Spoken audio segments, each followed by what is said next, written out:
imagem. Aham. Então, eu iniciei a gravação da aula de hoje, que nós iniciamos com conteúdo, então, de topologias e dispositivos de rede. A gente começa pelo modelo da rede TCP/IP, que a gente já revisou aqui, modelo de pilha de comunicação. E para entender bem a relação entre as camadas, que nós vamos explorar os dispositivos hoje, é crucial começar entendendo o que é o endereçamento. Que é cada dispositivo vai ter um endereço para originar ou receber pacotes. Cada interface de rede de cada dispositivo vai ter que ter um endereço, porque senão ela não pode receber um pacote de forma efetiva. A não ser que ela seja um dispositivo, que nós vamos ver ali, que são basicamente passivos, que não fazem nenhum tipo de interpretação de dados, como um hub. Mas se não, todos os dispositivos vão ter um endereço em cada interface de rede. Dentro do escopo de cada protocolo, esse endereço deve ser único. O que eu quero dizer com isso? Um endereço físico precisa ser único a nível mundial? Só pode ser um computador com cada Mac? Não, pode ser repetido. Porque o endereço físico diz respeito somente à camada de enlace do meio físico atual. Eu não vou conseguir me comunicar pela camada de enlace com um computador que está fora da minha rede local. Eu não vou conseguir me comunicar com um computador que está em São Paulo por meio dessa camada de enlace. Então esse meu endereço físico não faz diferença para esse dispositivo que está fora da minha rede local.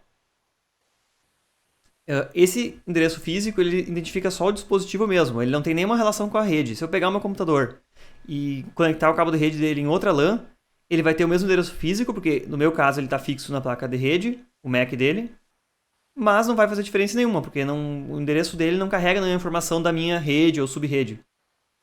E todos os dispositivos que se enxergam seus endereços físicos, eles podem conversar diretamente. O nosso exemplo aí mais comum, que a gente pegar numa rede de computadores, que é tipo a internet, tem várias variações de internet, mas a formatação de endereço é a mesma, são 6 bytes, que a gente representa dessa forma hexadecimal aqui. Se tu observar no Wireshark, eu vou abrir de novo o teu exemplo de trabalho lá, tá? E eu vou te perguntar uma coisa, se tu enxerga isso lá. Tu consegue ver que, deixa eu achar um que tem esse exemplo aqui, tu consegue ver que aqui, ó, esse cara aqui, nessa parte de interpretação, Ethernet 2, origem D0, 50, 99, 0A, 28. Por que ele diz isso aqui na frente? Como é que ele O consegue endereço interpretar esse nome na frente? pelo Mac. Sim, é pelo Mac. Na verdade, ele pegou essa parte aqui e transformou, se for olhar. Olha só, 5017 ficou igual. Desculpe, CB 5017 ficou igual. E na parte da frente ele transformou em outra coisa. Esse outro ele fez a mesma coisa. A parte da frente ele transformou num nome e a parte de trás, o final, ele transformou um outro número. Manteve, né? Quer dizer. Sim. Tu entende por que ele consegue transformar isso aqui? Qual o sentido disso? Se na verdade o que vem no frame é esse numerozão aqui, ó. 6 bytes. De origem, 6 bytes de destino. Consegue interpretar o que tem a ver isso aí? Acho que não. Não. É mais fácil, às vezes, de repente, nos meus prints que eu te forneci, de repente seja mais fácil enxergar isso. Deixa eu olhar aqui embaixo se não tem outro exemplo que seja mais claro. Não tem um exemplo mais claro aqui. Mas no meu aparece escrito alguma coisa HP, porque é a marca do meu computador. E o que isso tem a ver? Esses Macs eles são de forma hierárquica distribuídos entre diferentes fabricantes de hardware para interface de enlace, para placas de rede. Então, de acordo com esses primeiros bytes aqui, existe uma lista lá, a nível mundial, dizendo qual foi a corporação que recebeu esse número MAC. Para que ele não se repita necessariamente. Para que possam os diferentes fabricantes terem Macs únicos. Mesmo que os computadores não vão todos conversar na mesma camada de enlace. Mas esses bytes mais significativos, consultando uma lista, uma tabela lá que é pública, você consegue na internet, aí tu consegue descobrir qual foi o fabricante da sua interface de rede, por esses números aqui. E aí o fabricante adiciona números sequenciais no restante aqui. Então é uma forma hierárquica, assim. As instituições, cada uma recebe uma combinação de 3 bytes, e essa parte de baixo eles podem atribuir nos seus dispositivos. Não quer dizer que sejam os 3 bytes de baixo, pode ser que uma instituição ganhe uma faixa mais estreita, então ela só tem esses aqui para atribuir dela e esse aqui é fixo. Então, daí que vem a origem de conseguir, por exemplo, no Wireshark consultar qual é o fabricante da placa de rede, só pelo MAC dele. Sim. Nós vamos ver uma coisa parecida no IP depois, essa questão de hierarquia. Mas, bom, esse é o endereço físico. O endereço lógico, que já está numa camada superior lá, vai aparecer quando a gente for consultar o datagrama IP, ou então qualquer outro protocolo que rode nessa camada de rede, por exemplo, o AppleTalk, que é um protocolo dela, da Apple. Ele identifica a rede física e também o dispositivo. Como é que ele consegue isso aí? Parte do endereço é fixo para todos os dispositivos na rede, parte do endereço é único para aquele dispositivo. Esse exemplo que eu te dei aqui agora, parte era fixo para o fabricante e parte era único do dispositivo, né? Parte do endereço. Sim. Vai acontecer a mesma coisa na rede IP, quando a gente olhar o formato do endereço IP. Eu não vou aprofundar aqui, porque nas próximas 3 aulas a gente vai falar de configuração de rede IP, tá? Então não tem por que ir muito fundo aqui. Mas se a gente olhar, por exemplo, de novo, tô pegando teu trabalho lá.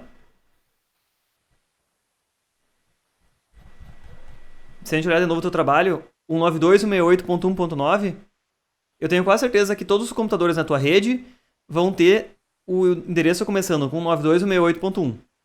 Aí se tu pegar o teu computador é ponto outra coisa, o roteador provavelmente é ponto 1 no final dele, e assim eles são. Então, toda essa parte dos mais significativos aqui vão ser fixos de acordo com a rede, por isso que eu disse, eles são fixos de acordo com a... Eles têm a informação da rede, e a parte menos significativa é do dispositivo, ok? Então, isso aí é uma coisa específica do IP. Os pacotes, esses endereços aqui, podem ser roteados entre redes diferentes. Esses endereços físicos, eles ficam localmente, eles não vão passar para outras subredes. Sim. Bom, então esse endereço lógico é usado na camada de rede, isso aqui é óbvio. Só para ter claro isso. O que é o tal de endereçamento na camada de transporte, então? Se a gente olhar para a camada de transporte, ele multiplexa o acesso à interface de rede, dando um endereço de uma porta diferente por processo que está rodando no seu computador ou no seu dispositivo. Mesmo que seja meu celular, ele vai ter vários processos paralelos rodando, já que é um Android ou o que for um iPhone. Vai ter diferentes processos rodando e os diferentes processos conversam pela rede com diferentes servidores para serviços diferentes, teleconferência, previsão do tempo, a sincronização do relógio até. E a forma de saber quando um pacote é enviado e para qual processo vai ter que vir a resposta dele é por meio de portas. Então, se tu pegar um pacote UDP, como um dos que tu capturou, ele vai ter explicitamente lá dizendo qual foi a porta de origem e destino. A porta de origem é qual o processo do computador de origem do pacote, qual a porta que está, vamos dizer, saindo o pacote, e a de destino é a porta de destino no qual ele vai chegar no servidor.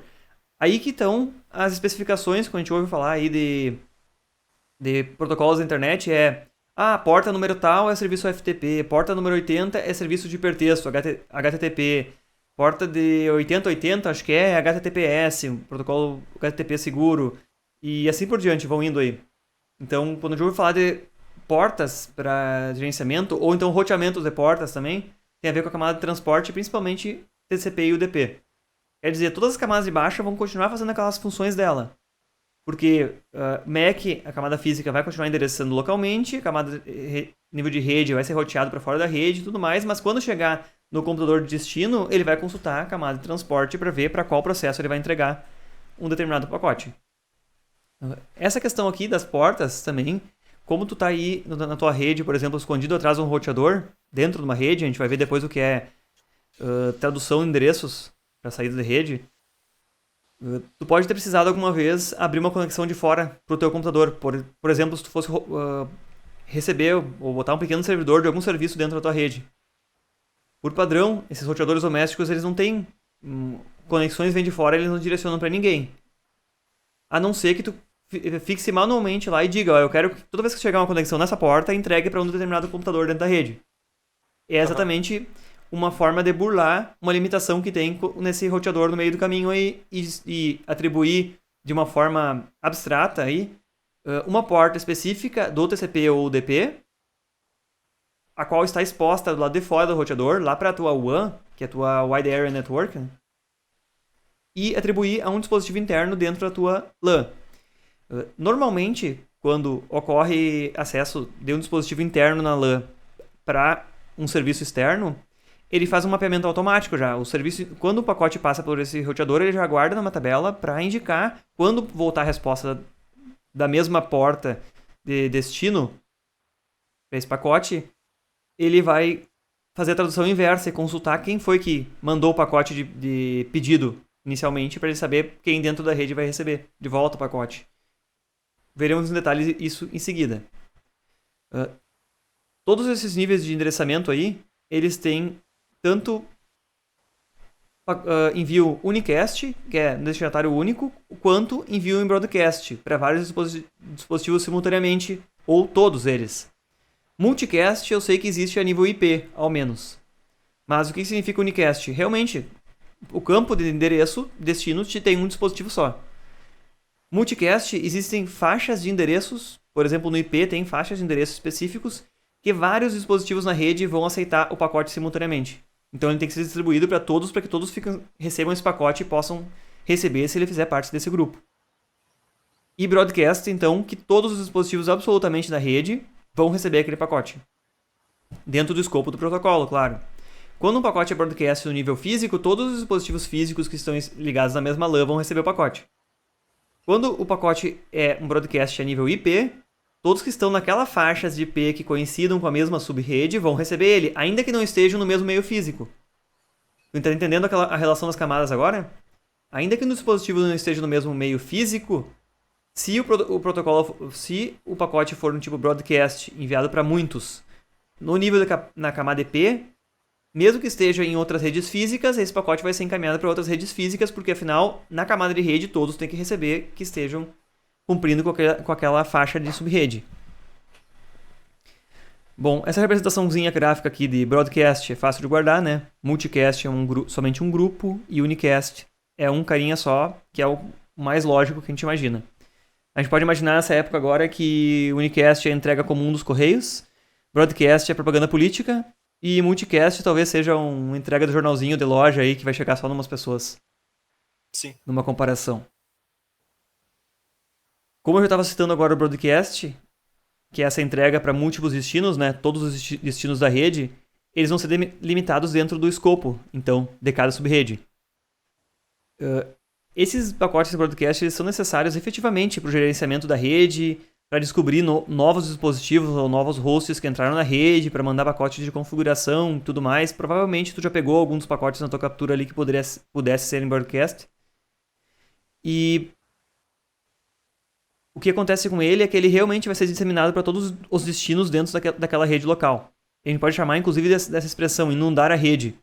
Porque, efetivamente, um pacote que entra num switch, vamos dizer, uma análise bem simplória, um switch que tem 48 portas, se ele entrar numa porta, um pacote com broadcast na camada física, ele vai ser propagado para todas as outras portas. As outras 47 portas vão receber uma cópia desse pacote. Pelo simples fato dele ter um endereçamento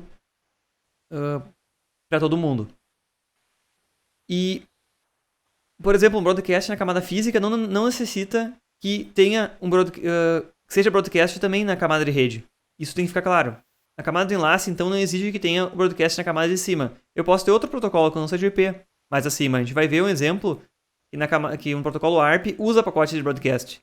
E ele não tem. Ele não usa o protocolo IP. Ele usa simplesmente acima da camada de enlace vem o ARP, sozinho. Não precisa ter um endereço de IP especificamente.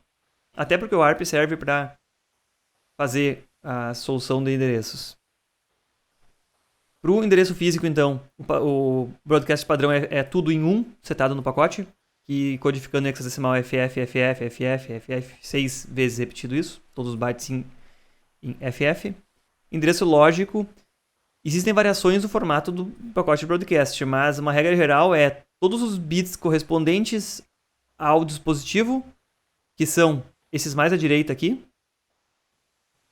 No exemplo em que esses 3 bytes mais significantes representem a subrede, esse byte menos significante que endereça o próprio dispositivo, o endereço que tiver todos esses bits setados menos significativos como uns, ele vai ser um endereço broadcast e não pode ser usado para nenhum dispositivo específico da rede, porque quando for enviado um pacote com tudo 1 aqui, ele vai ser propagado para todos os dispositivos na rede local.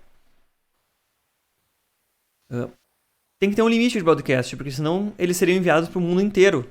Seriam propagados ali sem limites. Então, o limite físico, de camada física, ou seja, lá os seus frames Ethernet que saem em broadcast, eles não vão passar deu o primeiro roteador. Então, se a gente olhar nesse diagrama aqui, um pacote em broadcast enviado desse computador para esse switch aqui, mesmo que tenha outros dispositivos conectados aqui, ele não vai passar pelo primeiro roteador no meio do caminho.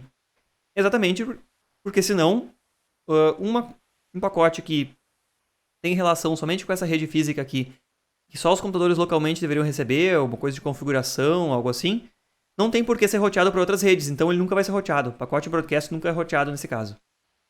É a forma de limitar ele. Faz sentido isso aqui, né? Senão ele iria invadir cada computador no mundo gerando um broadcast a cada meio segundo.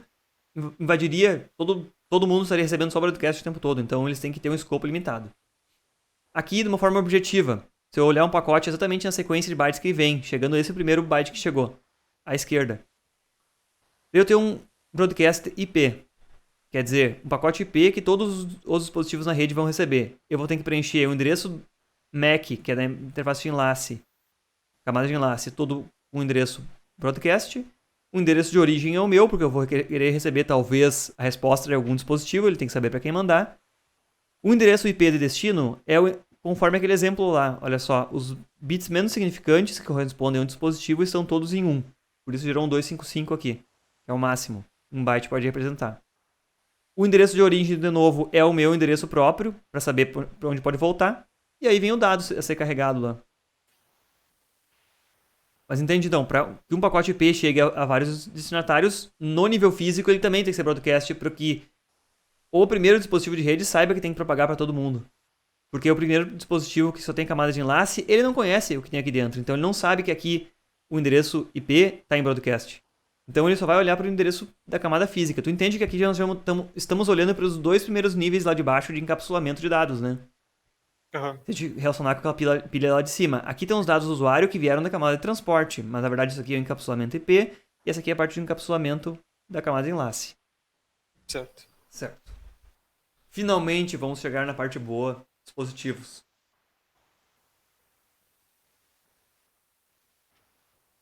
Ok. Essa representação aqui tem ao lado aqui a camada de modelo TCP/IP, mas explicitamente deixando a camada de enlace física separadas, que no modelo TCP/IP elas são a mesma. E se observar, hub passivo está abaixo da camada física. Isso aqui para mim não parecia fazer tanto sentido assim quando eu olhei pela primeira vez, mas agora faz sentido, olhando bem. Hub passivo está abaixo aqui. Quer dizer, na hierarquia desde os dispositivos mais simples para mais complexos, a gente começa por baixo. Um dispositivo tipo um hub passivo, ele é basicamente um ponto de interconexão em que os cabos se encontram. Pode acreditar, se tu pegar um cabo de rede que tem uma interface de enlace aí das comuns disponíveis comercialmente hoje em dia, tu ligar uma ponta do cabo em cada computador e no meio tu simplesmente soldar as 8 vias que tem ali dentro para que elas sejam todas iguais em todo mundo. As interfaces de enlace vão autonegociar e vão conseguir se comunicar enviando pacotes para esse nó central e eles vão se propagar até os outros computadores, se não tiver uma distância que exceda a possibilidade, né? E eles vão conseguir gerenciar de conversar entre eles, mesmo que tu não tenha nada no meio do caminho. Então tu pode fazer uma rede bem grosseira, realmente, e simplesmente por um ponto passivo no qual todos os sinais convergem, as interfaces de enlace vão conversar. Por isso que o hub passivo está aqui embaixo. Os tipos de rede lá, tipo os primeiros Ethernet que usavam cabo coaxial, eles tinham exatamente um cabo coaxial que era comum a todos os computadores na rede. E todos os computadores podiam transmitir, seguindo uma regra lá de acesso ao meio, e todos eles recebiam também os pacotes dos outros, e as camadas de cima iam gerenciando o que seria interpretado e o que não seria interpretado pelo computador. Mas era então um dispositivo mais simples, era simplesmente um barramento passivo, efetivamente, de vários dispositivos. Lá em redes industriais, depois a gente vai ver que tem redes que são assim. É o mesmo par de condutores que passa por todos os dispositivos na rede e todos eles vão receber o mesmo pacote sempre. Tudo que for transferido para a rede, todos vão receber. Ele acaba sendo um ponto de colisão de transmissão e distribuição. Ponto de colisão se refere a exatamente por ele ser passivo. Se dois dispositivos transmitem informações ou pacotes ao mesmo tempo, eles vão gerar interferência um sobre o outro e provavelmente os dois vão se perder. Então, é um ponto de colisão na rede porque tem que ter uma política de gerenciamento. para que eles acessem de uma forma razoavelmente ordenada a rede. Mas aí nós passamos então por um dispositivo um pouquinho mais complexo que esse aqui, que é o hub ou repetidor, que já é um dispositivo ativo. Ele segue sendo aqui na camada física ainda. O que é um hub ou repetidor? Bem simples então. Um hub ou repetidor, ele vai simplesmente regenerar o sinal transmitido. Quer dizer, ele vai pegar aquele sinal que chegou com bits, que pode chegar um pouco distorcida a representação ou fraco, e vai extrair os bits de volta para obter a sequência original de bits e vai gerar ele novamente. Então ele vai expandir a distância máxima de comunicação, porque o sinal pode estar bem atenuado, pode estar sofrendo de um nível baixo ainda de interferência, mas ele vai ser regenerado à qualidade original que o sinal tinha. Então, botar um repetidor no meio do caminho vai expandir a distância máxima entre dois dispositivos que comunicam, né? Por isso ele ainda atua na camada física, porque realmente ele não interpreta os dados que tem dentro. Ele simplesmente regenera os bits, assim como estão, não interpreta se veio um frame Ethernet, o que veio ali, mas ele passa adiante. Segue sendo um domínio de colisão, porque efetivamente se dois dispositivos transmitirem simultaneamente, ainda vai gerar um conflito. Porque por ele não armazenar pacotes inteiros, ele não tem como esperar para retransmitir adiante as informações. Assim que chegou por uma porta e ele recuperou ou regenerou um bit, ele já começa a transmitir aquele mesmo pacote para as outras portas, disseminando de uma forma sem controle os pacotes. Ele só não envia de volta o pacote para a mesma porta que está enviando, pela qual ele recebeu o pacote. Ele envia para todas as outras. Então, pode imaginar que se todo mundo vai ficar recebendo todos os pacotes que todos os dispositivos da rede geram, isso vai gerar um monte de trânsito e vai gerar um congestionamento. Então, pode imaginar que um dispositivo passivo desses, quando eu tenho mais do que dois dispositivos comunicando na rede, ele vai ter um desempenho inferior do que se eu tivesse algum outro dispositivo mais complexo, mais inteligente, podemos chamar assim. Atualmente os hub ou repetidores são bastante baratos aí. Ele é feito com uma eletrônica bastante simples. Quando a gente começa a olhar então para dispositivos um pouco mais complexos, eu vou voltar naquele diagrama de cima, a gente vê aqui essa camada que tem bridges ou um switch da camada 2, que podem ser chamados também. Vai ver aqui que ele já entende a camada de enlace, olha só. Ele já está nesse nível aqui, bridge ou camada 2. Ele faz a mesma função do repetidor de baixo porque ele também regenera os dados. Mas ele também, por entender o que está na camada de enlace, se for no nosso caso a internet, ele já vai conseguir interpretar os dados que estão lá dentro, então. Eu trouxe aqui em dois tópicos separados o que é uma bridge ou um switch de camada 2, mas eles fazem as funções muito parecidas. Apesar do switch ter várias portas e a bridge geralmente ter poucas portas, pela característica dele. O que ele vai fazer então? Ele vai operar tanto na camada física, que é o que tem embaixo, como também na camada de enlace, regenerando os bits, interpretando os dados contidos nos frames, que é aquele endereço MAC de destino de origem lá, por exemplo. Mas ele ainda segue conhecendo só os dispositivos que estão na própria rede. Ele não sabe o que tem na camada de cima, ele não sabe o que tem IP, se tem CMP, ARP, o que for. Ele só conhece o que está abaixo dele ali, até a camada de enlace. E ele deve reconhecer quais as portas pertencem a cada um dos endereços físicos. Por que ele tem que ir reconhecendo isso? À medida que um dispositivo entra na rede novo, ele transmite algum pacote lá na rede e ele bota como um endereço de origem o MAC dele. A bridge, ou ponte, vai começar a observar os MACs de origem que vem de cada porta dela. Para saber, quando chegar um pacote endereçado àquele MAC específico, ele já sabe em qual porta aquele dispositivo está e vai enviar para ele diretamente. Então ele já tem uma certa inteligência aqui dentro, ele não é simplesmente um repetidor de sinal que vai enviar de forma indiscriminada os pacotes para todas as portas.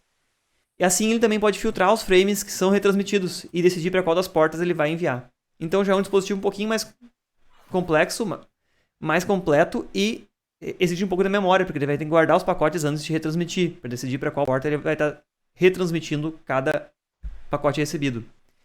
Por isso ele monta então isso que eu descrevi como tabela de encaminhamento de frames. Ele precisa saber em qual porta dele está ligado cada endereço físico dos dispositivos que estão na rede. Porque afinal ele só reconhece dispositivos na camada física, camada de enlace. Um switch na camada 2, então, ele é um bridge com N portas. Da mesma forma, ele regenera bits, interpreta os dados contidos nos frames, analisa o endereço físico, MAC de origem e destino.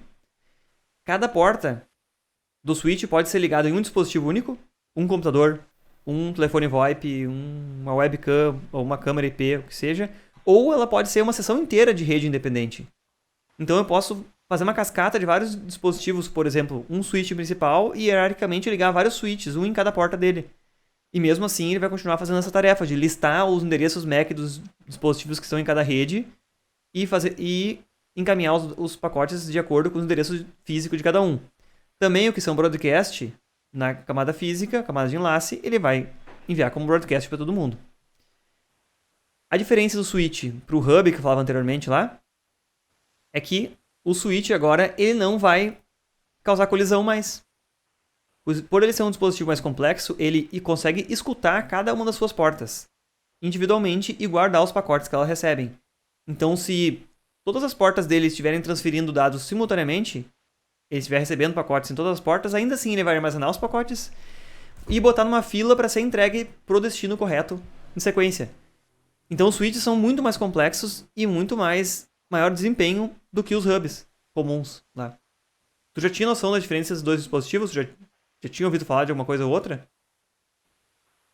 Não, só do repetidor, que eu sabia que ele pegava a parte onde estava fraca do sinal e duplicava aumentava o sinal no final dessa porta.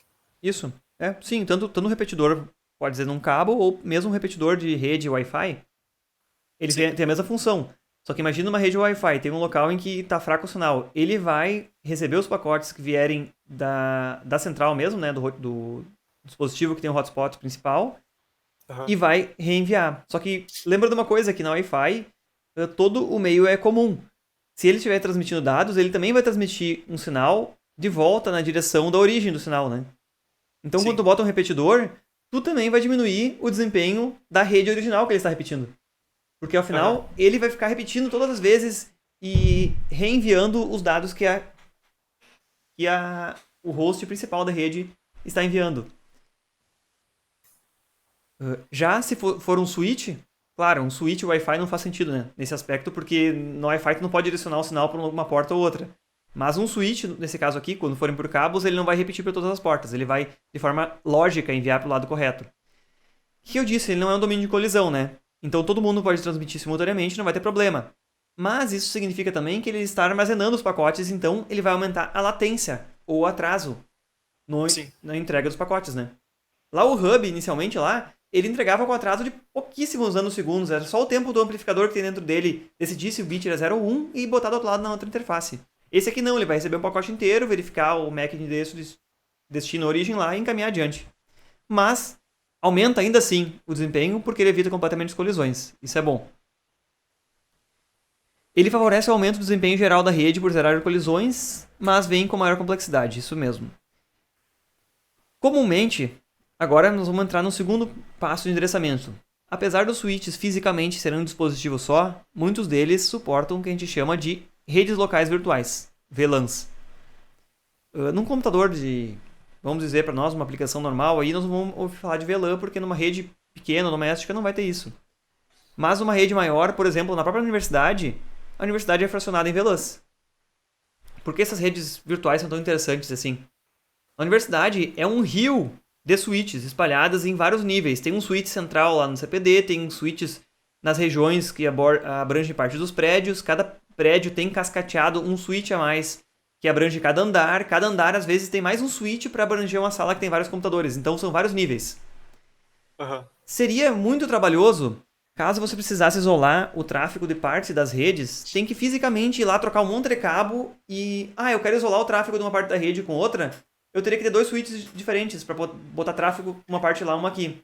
Então existem redes locais virtuais nas quais tu consegue direcionar os tráfegos como se fossem 2 switches separados. Efetivamente, eles não se comunicam entre eles.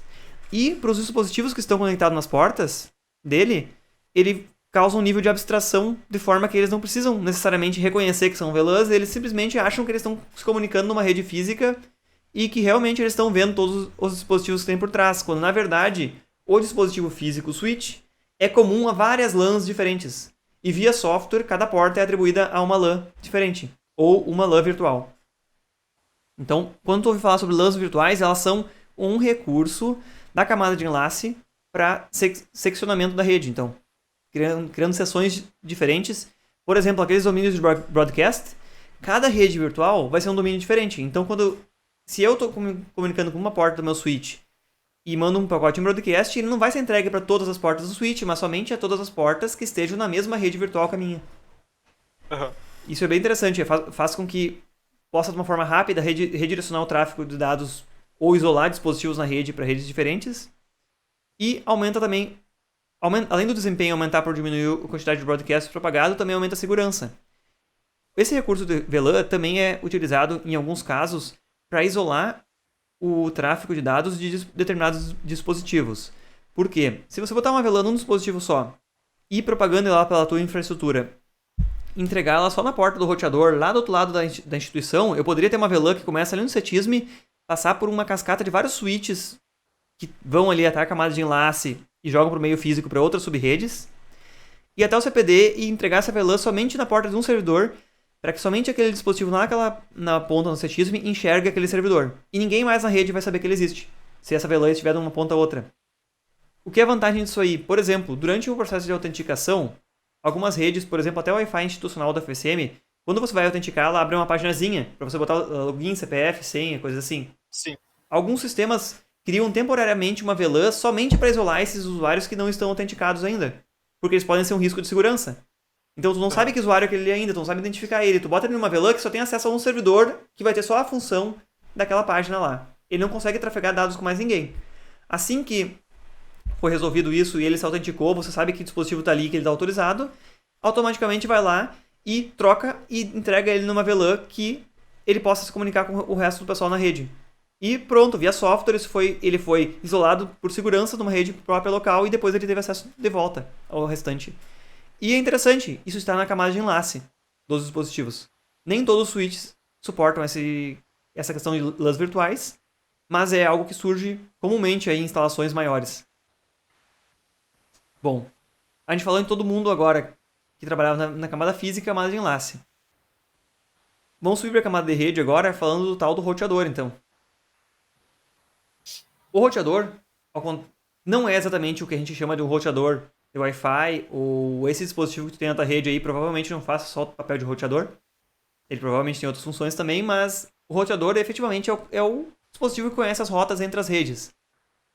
Cada um daqueles pontos da rede da RNP que a gente olhou lá tem um roteador central que entende e sabe onde todos os outros roteadores estão na própria rede.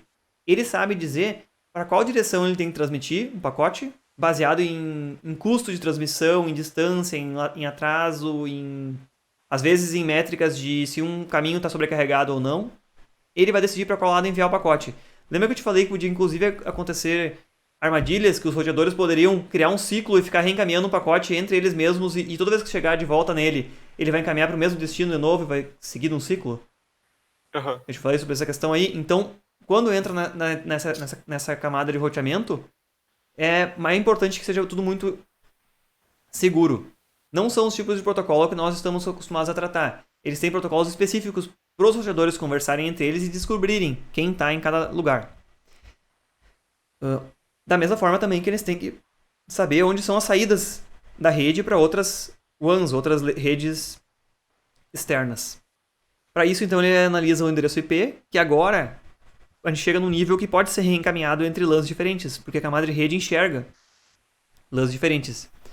Para isso, lembra que lá na camada física, lá em cima, o switch e a bridge mantinham uma tabela de encaminhamento? Aqui, o roteador mantém uma tabela de roteamento, porque agora ele vai comparar partes do endereço IP de origem e destino, principalmente de destino, obviamente, com os diferentes destinos que ele conhece em cada uma das interfaces dele. E assim ele vai conseguir descobrir qual interface dele tem uma determinada faixa de IP de destino para encaminhar o pacote. Essas tabelas podem ser atualizadas dinamicamente, então, com os protocolos específicos de roteamento. Aqui na universidade, para te ter uma ideia, tem um anel principal da nossa rede. E, se eu não estou enganado, ele passa por 5 centros da universidade e por 2 lados ele está conectado no CPD. Se acontece um erro, uma falha num lado da rede, em poucos segundos os roteadores voltam a se conversar por esse protocolo específico e descobrem que eles podem trafegar pelo outro lado do anel. Então a rede fica redundante. Aquilo que eu te falei, sobre ter a maior disponibilidade possível, mesmo que se perca um nó do meio da rede.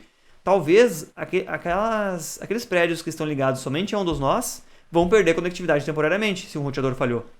Mas os Sim. outros todos vão continuar, vão descobrir o outro lado e vão continuar usando o outro lado, para chegar no mesmo destino. Bom, isso que eu acabei de comentar é alteração da topologia da rede, ou até mesmo a falha de um dos meios de comunicação, ele vai se readequar. E o que é um switch de camada 2? É um roteador que tem muitas portas.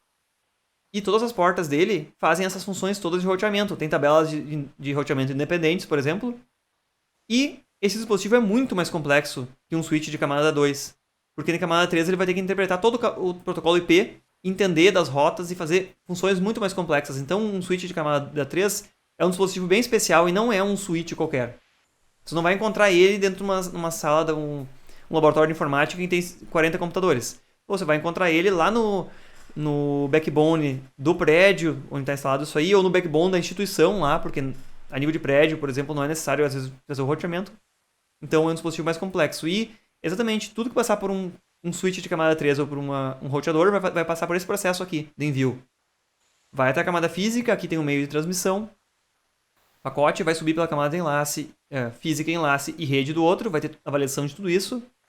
Se existir a possibilidade de encaminhar esse pacote para uma das interfaces que ele conheça, ele pode ter do outro lado da interface aqui várias outras interfaces, esse switch ou esse roteador. Ele vai escolher o que é mais adequado para enviar para o outro lado e vai enviar no caminho correto. O que ele também vai fazer? Ele também vai bloquear os broadcasts. Ele só vai encaminhar um broadcast se for pertinente ao protocolo IP e que tiver dispositivos daquele outro lado na rede a qual pertence o broadcast. Mas broadcasts, por exemplo, da camada de enlace, daqueles Ethernet lá, não vão passar por aqui. Ele não vai deixar passar. Aham. Bom, então, agora o último dispositivo que é o mais complexo e que provavelmente tu tem aí na tua rede e que eu também tenho na minha rede aqui, que é o gateway. Gateway é um dispositivo, em geral, um computador, que pode ter um sistema operacional dedicado para isso, que opera em todas as camadas de rede. Agora sim, como tu pode acessar todos os dados de todas as camadas de rede, pode fazer as mais diversas filtragens nele. Ele pode fazer o encaminhamento de frames diretamente, ele pode fazer o roteamento de datagramas IP. Essa tarefa aqui é da camada de enlace. Ele tem a camada de enlace, ele pode fazer isso. Ele pode fazer o roteamento, camada de rede, sim. Mas ele também pode filtrar pelo tipo de serviço e de acordo com a aplicação. Porque ele conhece a camada de transporte. E na camada de transporte existem aquela forma de multiplexação lá que a gente chama de portas. Lembra? E comumente determinados serviços usam determinadas portas. Esse gateway que está no meio do caminho conhece a camada de transporte, interpreta isso. Ele pode ser um computador, por exemplo, com Windows, que tem todas as camadas da pilha. E você pode instituir políticas de filtragem de pacotes aqui. Um determinado serviço não pode ser acessado dentro da empresa. Eu não quero que os funcionários possam acessar determinados sites ou determinados horários, usar a internet. É um gateway que vai implementar isso, porque ele vai olhar para a camada de transporte e vai inferir quais são os tipos de serviços que estão sendo usados de acordo com a porta de origem e destino do protocolo TCP e UDP que estão aqui dentro. Aham. Então, botando o gateway no meio do caminho, você consegue implementar todo esse tipo de tarefa. Realizar bloqueios por segurança. Lá na universidade, na UFSM, tem bloqueio de algumas portas por segurança. Tem vários tipos de vírus e ransomware que usam determinadas portas e eles são bloqueados por padrão. Algumas portas comuns para compartilhamento de dados ou para serviços que não deveriam ser usados lá dentro também são bloqueadas. E o direcionamento do pacote é feito de acordo com a porta. Obviamente, os pacotes recebidos numa interface poderão ser roteados para outra, provavelmente de um lado para o outro. E esses caras gateway também pode realizar essa tarefa aqui que se chama Network Address Translation, NAT. Deixa eu verificar se isso aqui é assunto daqui ou vai vir na próxima aula. Não, vai vir na próxima aula, quando falar sobre endereçamento. Mas a transcrição de endereço de rede é um recurso que é feito, pois não existem IPs únicos para todo mundo para todos os dispositivos do mundo. IPs da protocolo Internet versão 4. Por isso existe uma abstração que é endereços privados. Aquele endereço que tu tem nos seus pacotes que tu capturou lá, 192.168.1.9, A parte do 92.168 é típico do endereço privado, porque esse é o endereço que o teu computador é conhecido dentro da tua rede. Esse aqui tem formato típico do endereço público, ele não faz parte de nenhuma das endereços privados. Aqui também, 216.58 também tem cara de endereço público. Quer dizer, aqui dentro tu está conversando com o teu endereço privado com o dispositivo externo. Mas quem faz a ponte no meio do caminho e vai ser reconhecido no mundo externo, efetivamente é o teu gateway, porque ele está fazendo essa transcrição. Quando você recebe um pacote, ele substitui o endereço de destino com o endereço do computador dentro da rede que tem que receber esse pacote. Quando você envia um pacote para fora da rede, ele bota o endereço próprio dele, da interface de rede dele externa, como destino. Assim, quando alguém enviar a resposta, ele sabe para quem enviar no lado de dentro. Lembra que eu falei que ele manteria uma tabela para saber corresponder às comunicações que passam por ele, que vão para fora e que são recebidas de volta? Então, Sim. quem faz é isso aqui.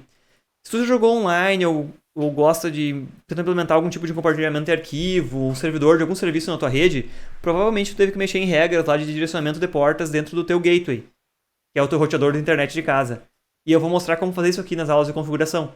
Como tu consegue fazer o que? Expor um computador de dentro da tua rede em uma determinada porta da camada de transporte tua, como destinatário, vou usar a LDK como exemplo, tu pode expor uma determinada porta para que quando o teu gateway receber na interface externa, ele sempre entregue para a mesma porta dentro da tua rede no teu computador que tem o serviço hospedado. Olha que interessante. Ao mesmo tempo que ele faz essa tradução, ele também traz um nível de segurança, porque nunca vai poder inicializar uma transação de fora da rede para dentro. Porque ele não conhece para quem ele vai ter que entregar. As transações sempre têm que começar com o envio de um pacote de dentro da rede para fora, para só depois ele saber para quem enviar a resposta. Então nós vamos ver em detalhe mais adiante o que é essa tradução do endereço de rede. Uhum. Como ela diz respeito à camada de transporte, ela usa então esse conceito de portas para multiplexar os acessos. Muito bom. Passamos por todos os dispositivos, eu acho que se ficou um pouco pesado essa questão do endereçamento, não te preocupa tanto que a gente vai voltar a falar sobre endereçamento, mas é legal tu dar uma revisada nos dispositivos, tá bom? Vai ficar uma atividadezinha ali, que é bem conceitual, uma atividade com relação a esses assuntos, para ser feita como tarefa para a próxima aula. E ela é basicamente isso aqui. Ver os conceitos fundamentais assim, até essa parte do conteúdo aqui. Como eu te falei, nós tínhamos a parte aqui dos dispositivos hoje, e eu te pergunto assim, como é que ficou em relação ao conteúdo? Mais ou menos foi tranquilo de avançar nisso aí? Ou tu achou um pouco chato? Eu estou disposto a, se quiser continuar, a gente aborda também os assuntos de NAT, que é isso que eu comentei agora, de tradução de endereço de rede, e ARP, que é solução de endereços. Mas a gente pode deixar para a próxima aula também isso aqui, porque a gente tem várias aulas para falar sobre configuração de rede agora, em seguida.